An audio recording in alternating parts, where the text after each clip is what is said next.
There's a kind of death that happens while you're still breathing.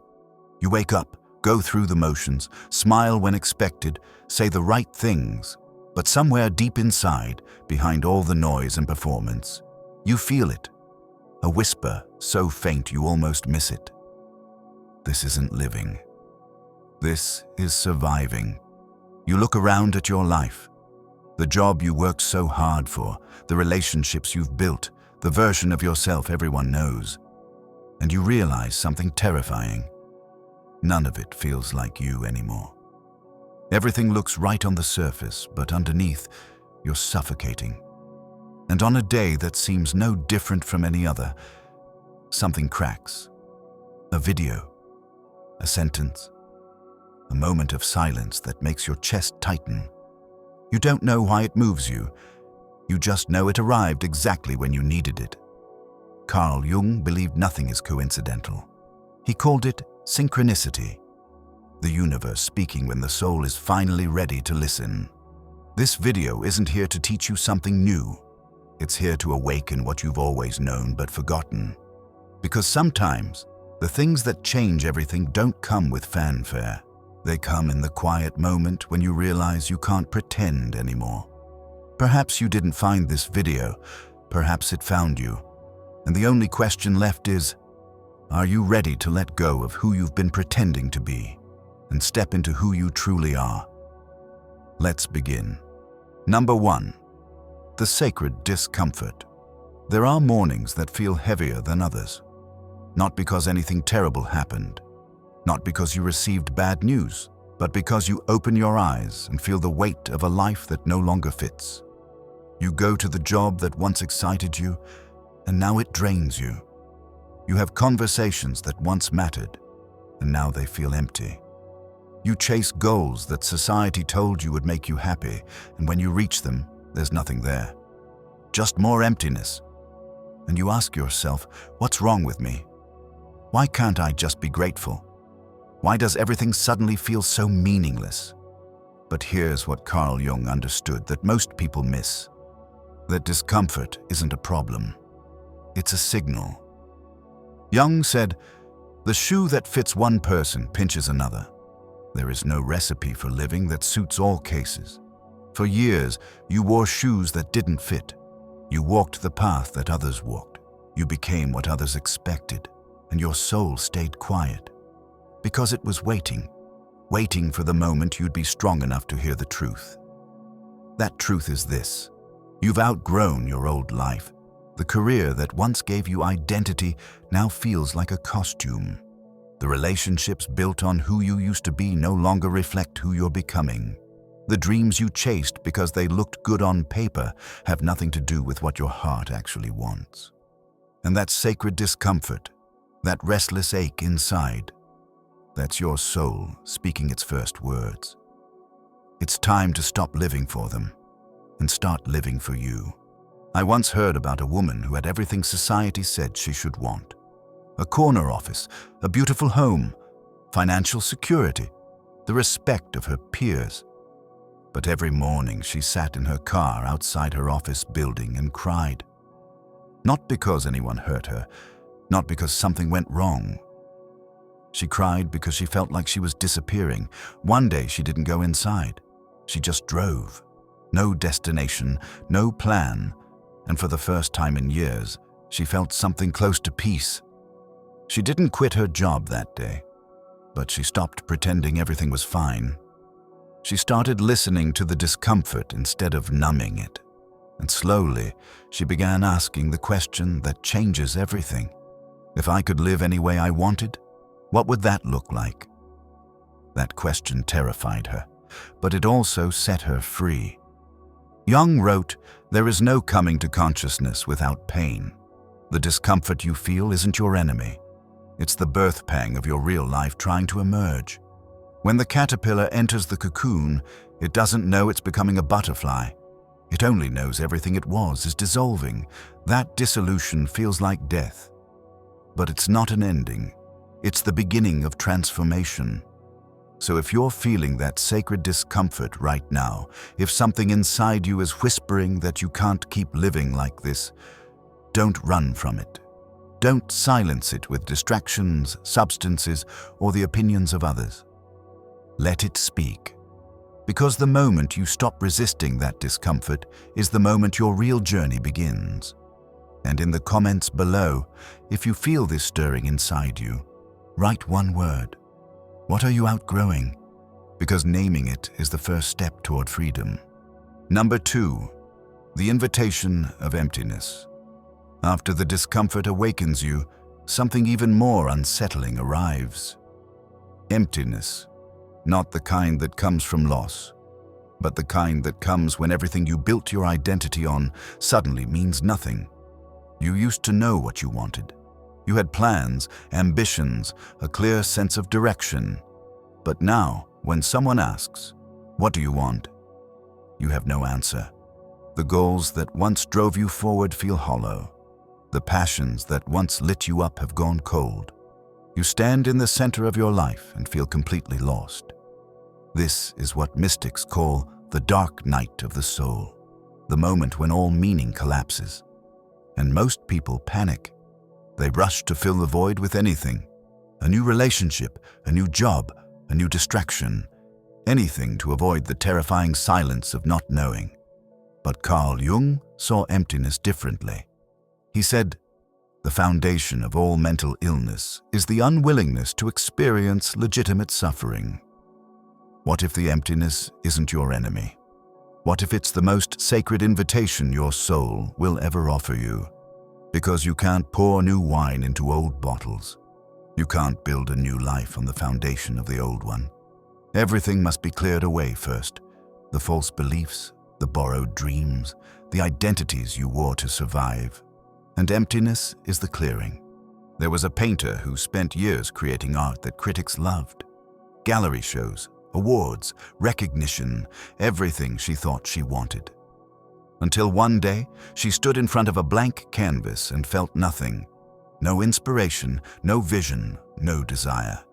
She tried to force it, but every brushstroke felt dead. Months passed. She stopped painting entirely. Her friends worried, her family questioned, but instead of forcing herself back, she sat with the emptiness. She stopped trying to be the artist everyone knew and just let herself be nothing for a while. And in that space of not knowing, something shifted. One morning, she picked up a brush, not to create something impressive, but just to feel the paint move. No audience, no approval, no purpose. And for the first time in years, she felt alive. The emptiness hadn't destroyed her creativity. It had stripped away everything false so the real could finally emerge. She said later, "I didn't lose myself. I just lost the version of me that was performing." Jung taught that the void is not the absence of meaning. It's the womb where new meaning is born. When you stop clinging to what was, when you stop demanding answers, when you simply sit in the unknowing, something miraculous happens. The soul begins to speak, not in the language of the mind, but in whispers, dreams, and the quiet knowing that has no words. In neuroscience, they've discovered that during times of confusion and emptiness, the brain enters what's called the default mode network. It's a state where the mind isn't focused on external tasks, but turns inward, making new connections, reorganizing itself. Emptiness isn't stagnation. It's reorganization. It's the pause before the transformation. So if you're in the void right now, if you feel lost, aimless, uncertain of everything, know this. You're not falling apart. You're being remade. And the willingness to sit in that emptiness without rushing to fill it is one of the bravest things a soul can do. If you're in this threshold, type in the comments, "I'm listening," because acknowledging the void is how you let the light back in. Number 3, the death of the false self. Once emptiness clears the ground, you start to see what was standing on it. Masks, roles, versions of yourself you built to be loved, accepted, safe. The good daughter, the strong one, the successful one, the caretaker, the rebel, the perfectionist. These identities felt like you because you wore them for so long, but they were never you. They were survival strategies, and now they're suffocating you. Carl Jung called this the persona, the face we show the world. He said it's a complicated system of relations between individual consciousness and society, a kind of mask designed to make a definite impression upon others. For most of your life, you didn't even know you were wearing a mask. You thought that's just who you were. But as you awaken, the mask starts to crack, and underneath you meet someone you barely recognize, your real self, raw, imperfect, and more alive than anything you've ever known. The death of the false self is one of the most terrifying thresholds, because it feels like you're losing everything. People who loved the mask may not recognize the real you. The roles that gave you purpose no longer fit. The image you carefully crafted starts to crumble. And for a moment, you stand naked in front of the world, wondering, if I'm not this, then who am I? There was a man who spent 20 years climbing the corporate ladder, VP at 35, on track to be CEO. Everyone admired him, but inside, he felt like he was playing a part in someone else's movie. One day, during a high-stakes meeting, he looked around the table and thought, I don't care about any of this. It shocked him, but he couldn't unsee it. Within 6 months, he'd left. No backup plan, no safety net. His family thought he'd lost his mind. His colleagues called it a breakdown, but he called it the first honest decision of his life. He didn't know what he wanted yet, but he knew he couldn't keep pretending. He later became a high school teacher, made a fraction of the salary. But when he talked about his students, his eyes lit up in a way they never did in that boardroom. I lost my title, he said, but I found my soul. That's the gift hidden in this threshold. When the false self dies, you don't lose yourself. You lose the performance, and what's left is the truth. Jung believed that individuation, becoming who you truly are, requires the death of who you pretended to be. It's not optional. You can't become whole while still hiding. The real you has been waiting your entire life to breathe, to speak, to exist without apology. And that emergence begins the moment you stop performing. If you're shedding an old identity right now, if people are saying you've changed and you're scared but also relieved, you're exactly where you need to be. Share in the comments, what mask are you finally ready to remove? Because naming it loosens its grip. Number 4, the meeting with the shadow. After the false self dies, you might think you'll finally feel light, free, at peace. But instead, you meet something unexpected. Your shadow. Carl Jung said, everyone carries a shadow, and the less it is embodied in the individual's conscious life, the blacker and denser it is. The shadow is everything you rejected about yourself. The anger you weren't allowed to feel, the selfishness you were taught was wrong, the wildness you had to tame, the parts of you that didn't fit the image of who you should be. For years, you buried them. You became the opposite. If you felt rage, you became overly nice. If you felt needy, you became hyper-independent. If you felt weak, you became controlling. But the shadow doesn't disappear. It waits. And in this threshold, it rises, not to destroy you, but to be integrated. Because you can't be whole by only accepting the light. Wholeness means embracing all of you, even the parts that scare you. This threshold is uncomfortable because you come face to face with truths you've avoided. Maybe you realize you've been people-pleasing out of fear, not love. Maybe you see how much resentment you've been carrying under the smile. Maybe you discover that the strength you're so proud of is actually a wall that keeps intimacy out. These revelations sting, but Jung knew they were essential. He wrote, "One does not become enlightened by imagining figures of light, but by making the darkness conscious. Your darkness isn't evil, it's unloved. And the moment you stop rejecting it, something extraordinary happens. It transforms. I heard a story about a woman who prided herself on being calm, patient, understanding, never angry, never difficult. Until one day, her teenage daughter said, "Mom, you're so nice, it's like you're not even real." Those words shattered something. She realized she'd spent so long suppressing her anger that she'd also suppressed her boundaries, her passion, her fire. She started allowing herself to feel the anger, and instead of becoming cruel, she became honest. She started saying no. She started speaking up when something wasn't okay. Her relationships didn't fall apart. They became real for the first time. She said, "I thought my anger would destroy me, but it actually gave me my voice back." Your shadow holds your power. The rage you've been afraid of might be the boundary you desperately need. The selfishness you've rejected might be the self-care that saves you. The sadness you've been running from might be the grief that finally lets you heal. Jung believed that integrating the shadow doesn't make you darker, it makes you whole. And when you're whole, you stop projecting your darkness onto others. You stop seeing enemies everywhere. You start seeing humans, just like you, carrying their own shadows, trying their best. So if you're meeting your shadow right now, if you're seeing parts of yourself you don't like, don't turn away. Ask, what is this here to teach me? What have I been rejecting that actually wants to serve me? In the comments, share. What shadow quality are you learning to befriend? Because speaking it aloud takes away its power to control you. Number 5. The solitude of becoming. After integrating your shadow, you might expect to feel more connected to the world. But often, the opposite happens. You feel alone. Not lonely in the painful sense, but alone in a deeper, more sacred way.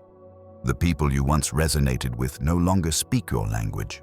The conversations that used to spark you now feel shallow. The communities you once belonged to no longer reflect who you're becoming. And then it hits you. I'm walking a path most people aren't ready to walk. Carl Jung knew this feeling intimately. He said, "Loneliness does not come from having no people around, but from being unable to communicate the things that seem important to oneself." This is the solitude of becoming. It isn't isolation. It's the space where you finally hear your own voice clearly, without the noise of others drowning it out. At this stage, many people panic. They rush back to old friendships, old patterns, anything to escape the aloneness. But Jung warned against this. He knew that individuation, the journey of becoming yourself, requires periods of solitude, not forever, but for now. Because in silence, your soul finally speaks without having to compete with the world's opinions. In that space, you discover what you actually believe, not what you were taught, what you actually want, not what looks good, who you actually are, not who you've been performing for. Before this video continues, I want to say something. If you've made it this far, you're not here by accident. Your soul is ready for this. And if these words are resonating, if you feel seen, consider subscribing. Not for me, but for you. Because on the days when you forget, when the old patterns start pulling you back, there will be another video here to remind you, you're not alone in this journey. And sometimes we all need a voice that says, keep going, you're on the right path.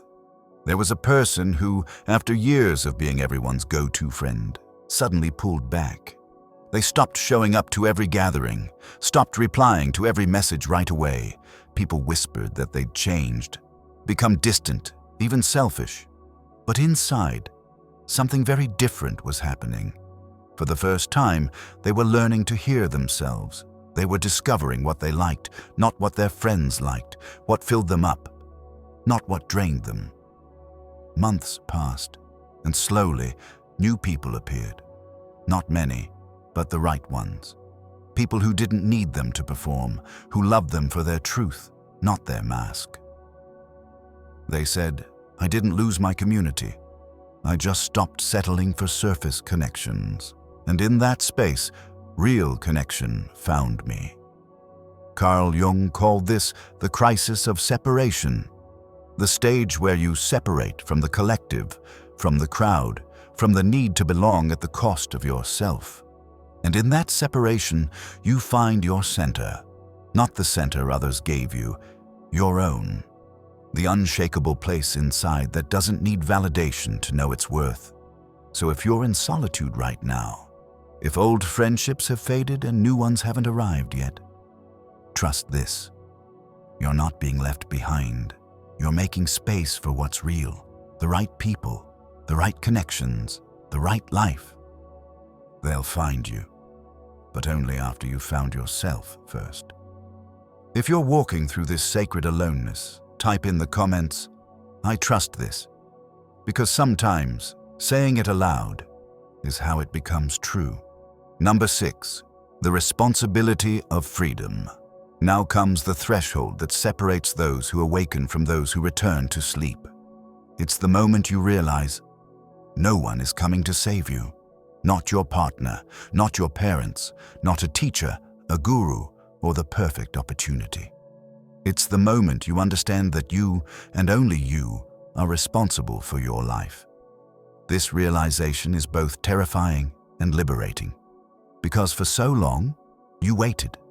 You waited for someone to choose you, to see you, to give you permission to be yourself. You waited for circumstances to change, for people to understand, for the world to make it easier. But Jung said, "I am not what happened to me. I am what I choose to become." And in that single truth lies everything. You are not the victim of your story. You are its author. Every moment you're writing the next line. Most people resist this threshold because accepting responsibility means giving up the comfort of blame. When you blame your past, your parents, your circumstances, you get to stay small. You get to say, "I can't change because of what happened to me." But the moment you take radical responsibility, everything shifts. You realize you can't control what happened, but you can control what you do with it. You can't change other people, but you can change how you respond to them. You can't rewrite the past, but you can decide how it shapes your future. That is the terrifying, liberating truth of awakening. You are free. And freedom means no more excuses. There was a woman who survived a childhood of neglect and abuse. For years, she carried that pain like an anchor, dragging it into every relationship, every opportunity. She told herself, "I'm broken because of what they did." And part of her was right. They did hurt her. But as long as she gave them that power, she stayed stuck. One day, in therapy, she asked, "What if I chose to heal anyway? Not because they deserve my forgiveness, but because I deserve my freedom." That single shift changed everything. She stopped waiting for an apology that would never come. She stopped letting her past dictate her future, and she built a life that honored the child she once was, but wasn't defined by her. She said, "Taking responsibility didn't mean they weren't wrong. It meant I was finally in control." Jung understood that this threshold is where true power begins. He wrote, "Until you make the unconscious conscious, it will direct your life, and you will call it fate." When you live unconsciously, reacting to old wounds, repeating old patterns, life feels like something happening to you. But when you wake up, when you take responsibility, life becomes something you create. Not perfectly, not without pain, but with intention, with choice, with power. So if you're standing here, if you're realizing that no one is coming to save you and that this is actually the greatest gift you've ever received, then let me ask you this. If you were the only one who could save yourself, what would you do right now? That answer, however small, is where your power lives. Share in the comments. What are you choosing to become? Because declaring it is the first act of authorship. Number 7. The return to wholeness. And then, after all the thresholds, the discomfort, the emptiness, the shedding, the shadow, the solitude, the responsibility, something miraculous happens. You stop searching. Not because you've found all the answers, but because you realize there was never anything missing. The journey doesn't end with becoming someone new. It ends with returning to who you've always been. Beneath all the conditioning, beneath the wounds, beneath the masks. Carl Jung called this the self, the union of all opposites, light and shadow, strength and vulnerability, control and surrender. Here, there is no more fighting, no more striving, no more I should be better, different, more. Just presence, just being. Just this breath, this moment, this life, exactly as it is. Jung wrote, "The self is not only the center, but also the whole circumference which embraces both conscious and unconscious." After awakening, you understand? Wholeness doesn't mean perfection. It means integration. It means all the parts of you, even the messy, imperfect human ones, are finally welcome at the table. You don't chase happiness anymore. You become the stillness beneath it. You don't seek love. You are love, first for yourself and then effortlessly for others. You don't search for meaning. You see that everything, even the pain, always had meaning. You just couldn't see it until now. A man once wrote that he spent decades chasing enlightenment.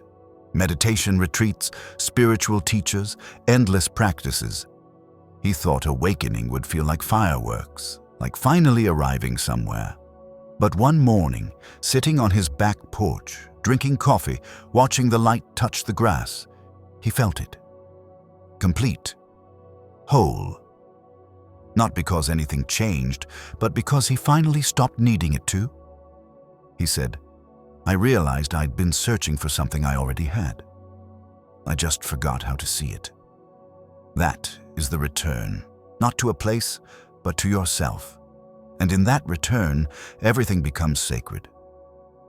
Washing dishes is meditation. Talking to a friend is communion. Walking to the mailbox is a prayer, not because you're trying, but because you're awake. And when you're awake, there's no separation between the sacred and the mundane. It's all life. It's all holy. If you've reached this threshold, you know you didn't arrive here by force. You arrived by surrender, by letting go of who you thought you should be and accepting who you are. By releasing control and trusting the process. By walking through every uncomfortable threshold without turning back. And now, you rest. Not in complacency, but in presence. Because you finally understand what Jung knew all along. The goal was never to become perfect. It was to become whole. And wholeness is your birthright. If you feel this in your bones, if you know you've returned home to yourself, write simply in the comments, "I am." Because those two words contain everything. As this journey comes to a close, I want you to know something. Nothing in your life has been random.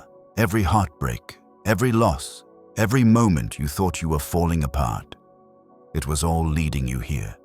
To this moment, to this breath, to the realization that you were never broken. You were becoming. This video didn't find you to fix you. It found you to remind you that you're already whole. That the journey wasn't about adding more. It was about removing everything false, until only truth remained. Carl Jung once said, "Your visions will become clear only when you can look into your own heart." Who looks outside dreams. Who looks inside awakes. You've spent long enough looking outside.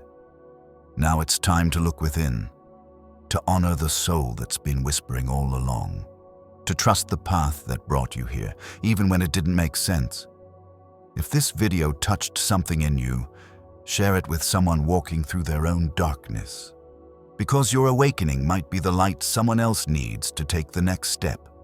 Subscribe if you feel called, because whenever your soul is ready, there will be another message waiting. Not to change you, but to remind you who you've always been. And remember, you didn't find this video by chance. It found you at the exact moment you were ready to remember. Welcome home.